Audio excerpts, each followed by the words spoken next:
আজকে আমি কয়েকজনকে জিজ্ঞেস করেছিলাম যে আমি এতদিন পর্যন্ত জেলে ছিলাম, তোমরা অনেকেই ভালোবাসার দাবি করো, দোয়া করেছো, বলো তো আমি কেন জেলে ছিলাম, কি মামলা ছিল আমার, কি অপরাধে আমাকে জেলে কাটাতে হলো?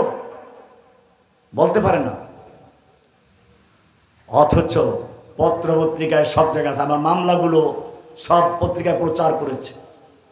বলগার রাজীব হায়দার হত্যা মামলার আসামি আমি। রাজীব হায়দার এই বাংলাদেশের একটা কুলাঙ্গার, গণজাগরণ মঞ্চের একজন প্রতিষ্ঠাতা, আল্লাহর নবীকে নিয়ে চরম কটূক্তি করেছিল। সে সময় একদল মর্দে মুজাহিদ, বাংলার সিংহ পুরুষ কয়েকজন ইউনিভার্সিটি ছাত্র মিলে তাকে হত্যা করে। আমার সঙ্গে তাদের কোনো পরিচয় ছিল না, জেলখানায় গিয়ে পরিচয়, কিন্তু আমাকে সে মামলা দেওয়া হলো। আমি নাকি তাদেরকে হত্যা করার জন্য হুকুম জারি করেছি। সেই মামলা আমাকে দেওয়া হলো, ওই মামলা আমাকে সাজা দেওয়া হলো। এখনো আর এক নাস্তিক মুরতাদ শাতিমে রাসূল আসিফ মহিউদ্দিন আল্লাহর নবীকে নিয়ে চরম কটূক্তি করেছিল। ওই এখনো বিদেশে গিয়ে আল্লাহর নবীর বিরুদ্ধে লেখালেখি করে। তাকে কে বা কারা হত্যার চেষ্টা করেছে নাকি সরকার তাকে বিদেশ পাঠিয়ে দিয়েছে, আরামেই আছে। এখনো আল্লাহ রাসূলের বিরুদ্ধে লেখালেখি করে।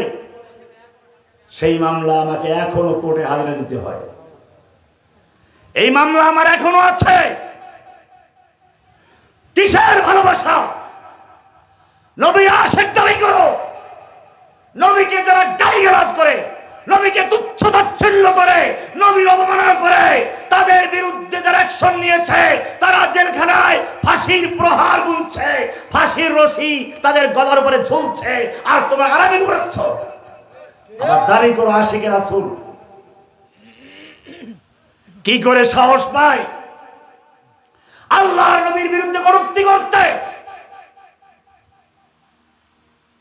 আমি আর বেশি কিছু বললাম না, কিন্তু আপনাদের মনে রাখতে হবে কিয়ামতের মাঠে আল্লাহর নবীর সামনে যখন হাউজে কাউসারের পানি খাওয়ার জন্য দলে দলে যাবেন, আল্লাহর নবী জিজ্ঞেস করবে, আমাকে গালিগালাজ করা হয়েছিল, আমাকে তুচ্ছ তাচ্ছিল্য করা হয়েছিল, আমাকে নিয়ে কটূক্তি করা হয়েছিল, তখন তোমার ইশক কোথায় ছিল?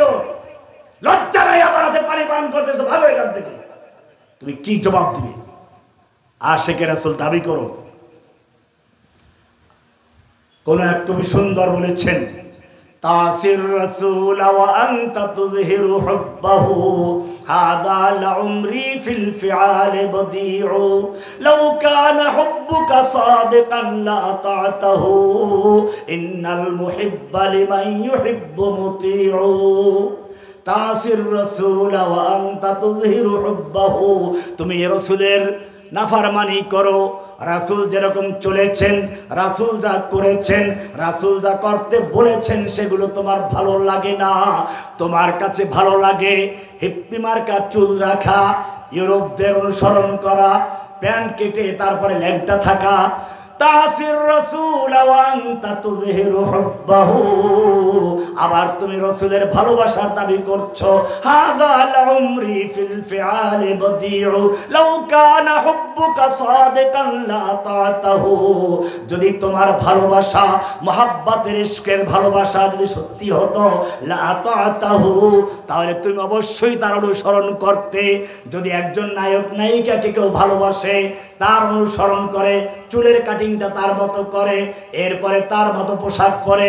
ও মুসলমান, তুমি যদি সত্যিকারী আল্লাহর রাসূলকে ভালোবাসো, রাসূলকে ভালোবাসার দাবি সত্যিকারী তুমি প্রকৃত দাবি করে থাকো, তাহলে তুমি আল্লাহর রাসূলের অবাধ্য হতে পারতে না।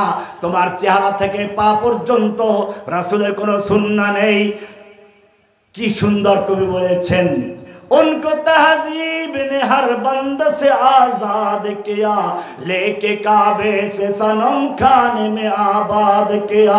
अदा में तुम हो नसारा तो तमद्दुन में हुनूद, ये मुसलमान है जिनको देख के शर्माए यहूद।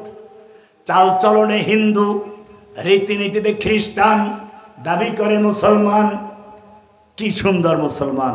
আল্লাহ রাসূল বলেছেন, লা ইউমিনু আহাদুকুম, তোমাদের কোন ব্যক্তি মুমিন হতে পারে না, হাত্তা ইয়াকুনা হাওয়াহু তাবআন লিমা জিতু বি, যতক্ষণ পর্যন্ত সে মননে, রক্তে মাংসে, চিন্তা চেতনায়, আদর্শে, অনুভূতিতে আমার আদর্শ, আমার তরিকা, আমি যা এনেছি তার অনুসরণ না করবে, অতক্ষণ পর্যন্ত সে মুমিন হতে। দাড়ি ভালো লাগে না, আল্লাহর নবী দাড়ি রেখেছেন, রাখতে বলেছেন। আল্লাহর নবী মেসওয়াক করেছেন, পরিষ্কার থাকতে বলেছেন। এখন তুমি যদি দেখো মাথায় চট, মাথায় জট, শরীরে চট, দুর্গন্ধে শয়তান পালায়, ল্যাংটা ফকির, তারপরে তারে গিয়ে পায়ে সেজদা করে বলে আল্লাহর ওলি। এগুলো যদি আল্লাহর ওলি হয় তার শয়তান কি? আল্লাহর রাসূল পরিষ্কার বলেছেন, লাউলা আনা শুক্কা আলা উম্মতি, আমি যদি আমার উম্মতের জন্য কঠিন মনে না করতাম, লা আমারতুহুম বিসওয়াক ইনদা কুল্লি সালাত, আমি প্রত্যেকটা সালাতের সময় আমার উম্মতের জন্য মিসওয়াক করাকে বাধ্যতামূলক করে দিতাম। এই জন্য মিসওয়াক করে যদি নামাজ পড়া হয়, বিনা মিসওয়াকে নামাজ পড়লে যে পরিমাণ সওয়াব পাওয়া যায় তার চেয়ে মিসওয়াক করে নামাজ পড়লে 25 গুণ বেশি সওয়াব পাওয়া যায়। যেই নবী এত পরিষ্কার থাকতেন, যেই নবী আতর মাখতেন, আতর, রাস্তা দিয়ে চলে গেলে অনেকক্ষণ পরেও বোঝা যেত এই রাস্তা দিয়ে আমার নবী চলে গেছেন। সেই নবীর উম্মত দাবিদারেরা ময়লা, দাঁতে পোক পড়ে গেছে, গাজা টানে, এরপরেও আবার কয় যে আল্লাহর ওলি। যে নবী পরিষ্কার করে বলে দিয়েছেন, মৃত্যুর 3 দিন আগে বলেছেন, লানাল্লাহুল ইয়াহুদ ওয়ান নাসারা ইত্তাখাযু কুবুর আম্বিয়াইহিম ওয়া সালিহিহিম মাসাজিদ, আল্লাহ তাআলা ইহুদি এবং খ্রিস্টানদের প্রতি লানত করুন, অভিশাপ দিন। কেন? যখন তাদের নবী রাসূল ওলিগণ মারা গেছে, ওদেরকে কবর দিয়ে তারপরে মাজার তৈরি করেছে, সেজদার স্থান বানিয়েছে, পূজার স্থান বানিয়েছে। ও আমার উম্মতরা, খবরদার, লা তাজআলু কবরি ওয়াসানা ইউবাদ, আমার মৃত্যুর পরে তোমরা আমার কবরকে সেজদার স্থান বানাবে না। আল্লাহর নবী এরকম সতর্ক করে বললেন। সেই নবীর উম্মতেরা আজকে নবীর আশিক দাবি করে, এরপরে মাজারে চাদর দেয়, মাজারে ফুল দেয়, আগরবাতি মোমবাতি দেয়, মাজারে সেজদা করে, মাজারে প্রার্থনা করে, মাজারওয়ালার কাছে সন্তান চায়, মাজারওয়ালার নামে পশু জবাই করে, মান্নত করে। ও আমার মুসলিম জাতি, কোরবানি করেছো কার জন্য? আল্লাহর জন্য। কোরবানি করলে, পশু জবাই করলে যদি আল্লাহর ইবাদত হয়, তাহলে মাজারের নামে পশু জবাই করলে মাজারওয়ালার ইবাদত হয়, আল্লাহর ইবাদত হয় না, আল্লাহর সঙ্গে শিরিক করা হয়। আল্লাহর সামনে দাঁড়িয়ে যদি